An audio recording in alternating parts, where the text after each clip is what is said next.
All right, guys, it's time to do another Pro Trainer certification. This is one of our original online course adopters. He's been in our online courses for a little bit. This is Ian Atkinson out in the UK.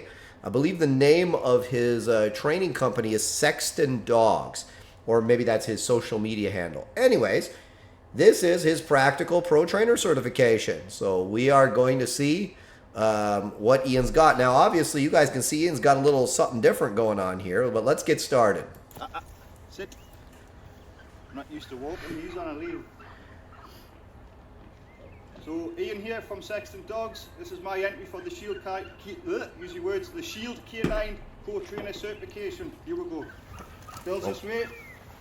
Okay, so obviously, guys, you can see Ian's got 4 dogs. No one has attempted this with 4 dogs before, much less the breeds that he's using here. I think he has 3 Malamutes and a Wolf Dog mix. So I'll leave it up to you guys to guess which one's the Wolf Dog mix. I think you can see it in the face, but regardless. So really cool. We're seeing some loose leash walking. I love the swans hissing. It's a little windy. I'm going to turn the volume down a bit. I don't think anyone could argue that there isn't some distraction present here. So the test calls for 30 seconds of loose leash walking under distraction. I don't see any leashes being pulled. You could argue that the dogs are in a rough heel, but I mean, there's 4 of them. There's only so many places 4 dogs can be in relation to you, so I'm not going to complain about it. I like how he changed his pace here and the dogs adapted their pace to his. A lot of waterfowl here.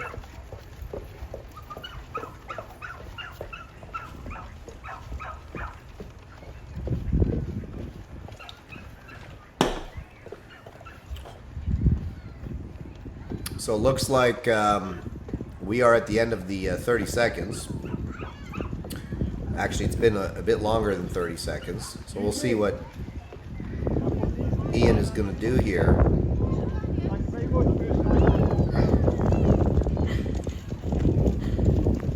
He asked that person to move over, I think.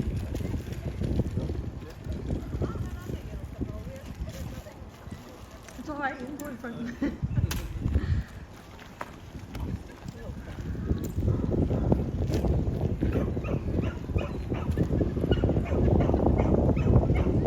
I'm just going to turn it down for the wind noise, guys. There's a lot of leashes.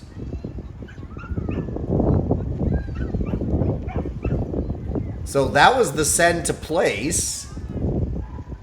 Wow. And I think he told him to sit, which he doesn't have to do.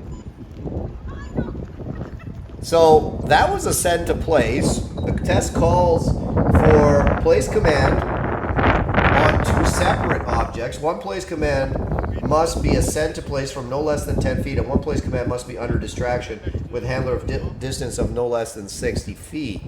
I believe that was 10 feet. I mean, 2 separate objects. I mean, he sent 4 dogs to 4 objects, so I don't really know what to do with that, to be honest with you. But it was pretty awesome. Usually they all go to the same spot, but it looks like these 4 all went to separate ones, which tells me that Ian's been practicing, because that's not natural. Dogs will usually all go to the same spot, but they all went to 4 different rocks, which is, hey, I like preparedness. And it was cool. They all just spread out and each went to their own rock.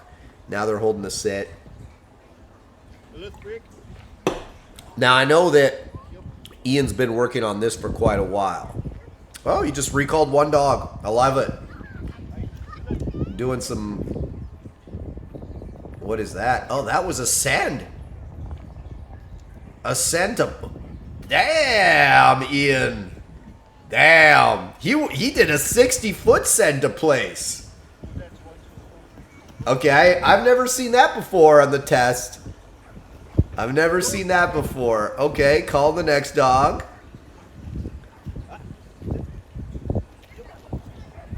What's he doing with her? I think all 4 are females, by the way. Doing some healing. Okay. Little bit. And back to place. Nothing wrong with that. I like that he's kind of pulling them off one at a time. And the other one's still way over there. You see her? Calling the other one. Hey, listen, I tell anybody taking this course, do as much as you can do. This is your chance to really show off your skills. And Ian's certainly taking that to heart. He's got 4 dogs. And, you know, he's displaying advanced control with 4 dogs. And by the way, for those of you that, you know, want to compare these dogs to others, these are northern breeds. These are not the most obedient dogs. These are not dogs that, you know, you typically make slick obedience with. Raven break. I like how they come to their name. He uses their name, right? The name is what he uses to identify the individual dog. That other dog's still way over there on place.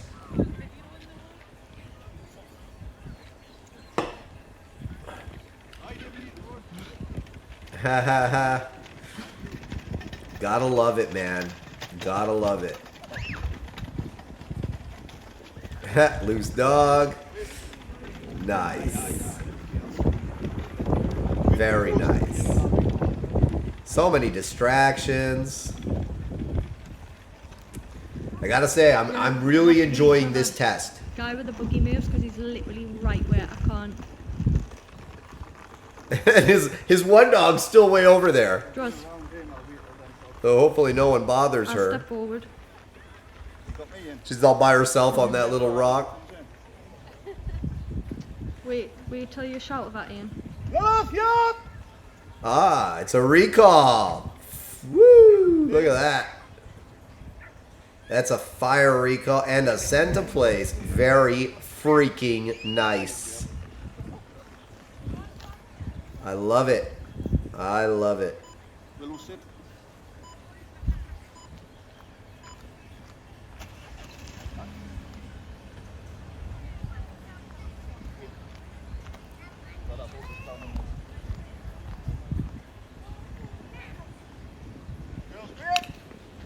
Nice four-way recall. Everybody finds their place. You see, each dog knows where it's supposed to be in the healing order. Down in motion. Now, he did help a little bit with his body language. But considering he has 4 dogs, do you guys think I should give him a break? A little bit of handler help, but hey, this is functional obedience. You're allowed to handler help in functional obedience. God damn, Ian. You are killing it, buddy. So far. Hopefully there's no big screw-ups. So, let's get back to down in motion. The handler must show a down in motion without pausing in their walk. Once the down is shown correctly, the handler may show a 1-minute down stay. Or break the dog and show the long down on the next iteration. Obviously, he's just going for the whole thing right now. And then there must be 5 recalls, I believe. Let's see. 5 recalls. No leash. 1 from free. 1 no less than 80 feet. No recall shall be less than 10 feet. A recall is considered finished when the dog arrives within touch distance of the handler.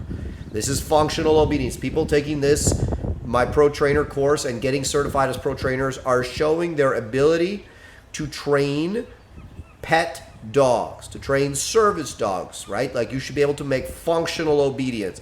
This isn't hot dog and cookie and clicker training. This isn't, not that you can't use hot dogs, cookies, and clickers, but this isn't doggy dancing. This isn't tricks for Instagram. This is real life training. And I think Ian's managed to put a lot of showmanship into real life training. And real life training is what about 99% of people that bring their dog to you, what they need is real life training. And nice recall. I love the speed. Oh, the one's chasing the other one. Oh, but they still made it.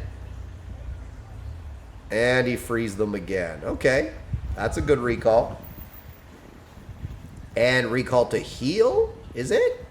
Yes, it's a recall to heal from there. Ah, very nice. And again, you'll notice that all the dogs find where they're supposed to be. They all have a chosen position in the heel. Now, what was that? Oh, he broke them again. I like how they all just like leave at the same time and come back. It's like a flock of dogs. Nope. Very nice. Very nice.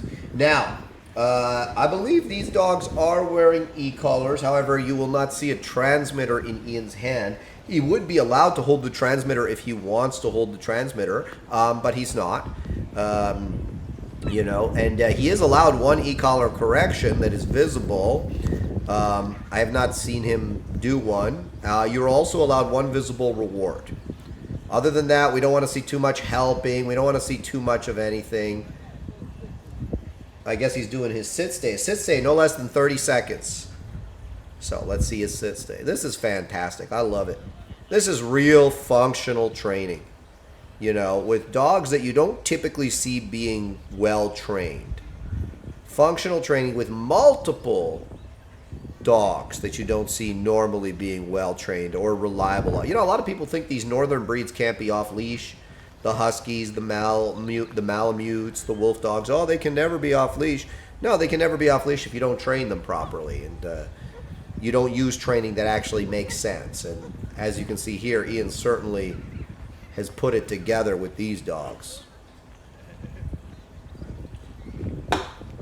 Well, I think he's in excess of his 30 seconds now, but he's really showing, you know, he doesn't have to walk around them. When you see that they want to keep an eye on them, but they aren't moving their little butts.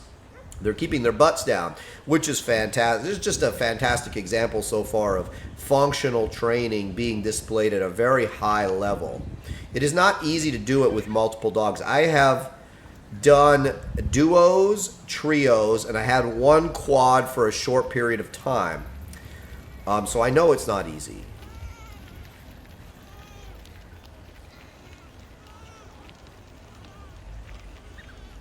I like the attentiveness. Okay, back to the heel.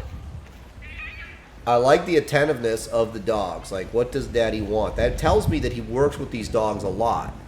You know, they're very in tune to him. They're very used to paying attention to what he wants, looking to him for direction. These are dogs that are in an excellent state.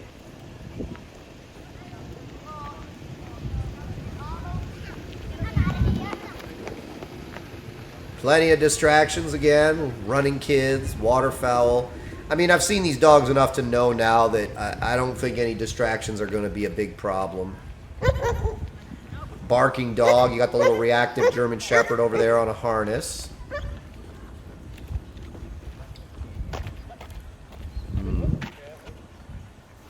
Very nice. The dog should on halts sit. That's what we like to see.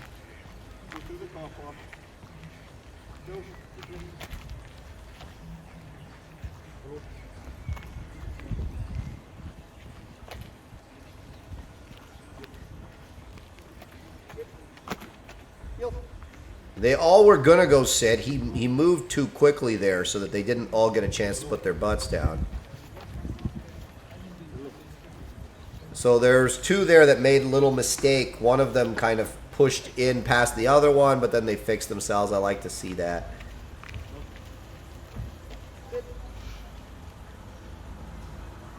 Very nice.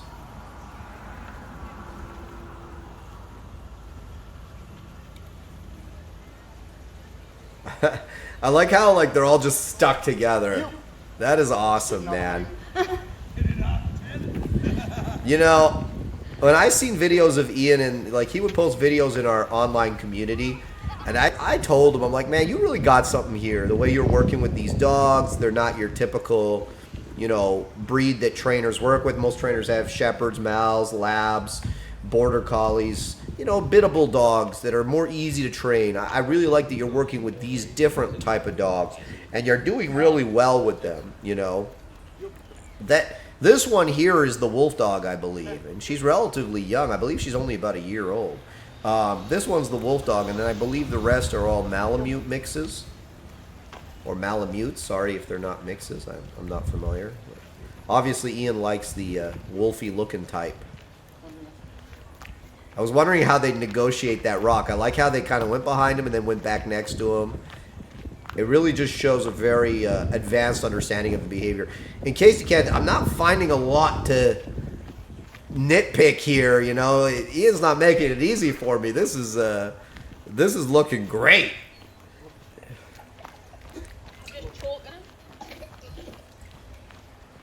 He sent me this video last week, and I have not watched it up until now. I like to watch it for the first time on camera because obviously I think that's the most organic way to grade a test, and I want to be organic. I love those swans. They are not happy. They're like, get away. Big birds, man. They're as big as those dogs. They remind me of our Canada geese. Really nice stuff. Really like seeing these dogs, you know. You just see that they're working. Like, these dogs do this a lot. You can see that they do this a lot. Just their body language. Just like a calm body language. It's like, yeah, we're walking. We're calm. We do this all the time. You know. I guarantee you, I'm going to bet something right now. This dog here on the outside with her tail flagged, that was the hardest dog to teach to do all of this. I bet you she was the least reliable. I could be wrong, but I'm betting. That's what I'm betting. She looks like a little bit of a troublemaker to me.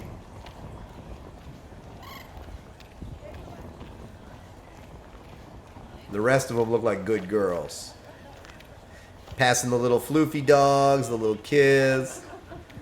Ah, that looks great. A nice scent of place. All right. I don't know. What has Ian missed anything? Any dog showing excessive arousal and hyperactivity in the test will result in a fail. Any dog showing... And that's my entry for the Shield K9 Pro Trainer certification. Thanks very much, Haz. Cheers. Cheers to you, buddy.